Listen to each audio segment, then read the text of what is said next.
Julian, ang aga mo yata. Hindi ho, babalik pa ako sa trabaho.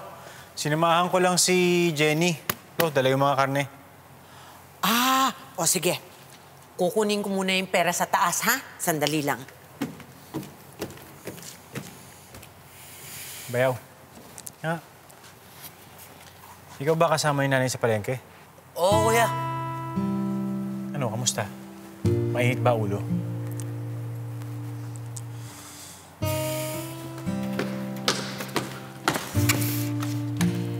Nay? Oh. Pwede ko ba kayo makausap? Tukol saan? Nay, alam ko ang trabaho sa palengke medyo nakakapagod, ha? Nakaka-stress. Gusto ko lang sabihin sa inyo na normal lang naman kung pag minsan napapagod kayo, nasa-stress, umiinit ang ulo. Normal lang ho yun.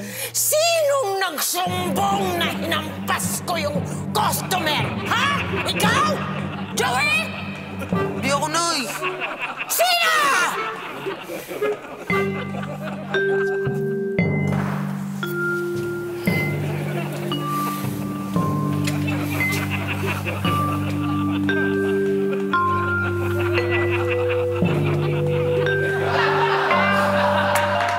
Jenny, sorry talaga.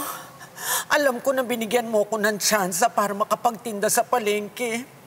Pero sinira kong tiwala mo.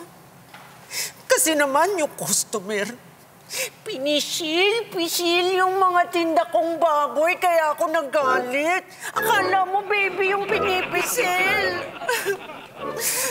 Nay, wala naman ho akong intensyon na magsumbong. Naikwento ko lang dito kay Julian kung anong nangyayari sa inyo sa palengke.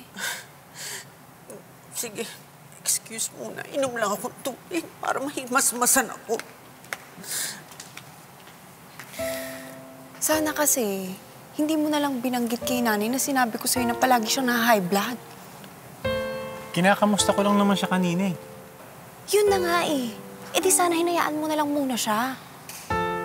Paano maaayos yung problema kung di mo sasabihin?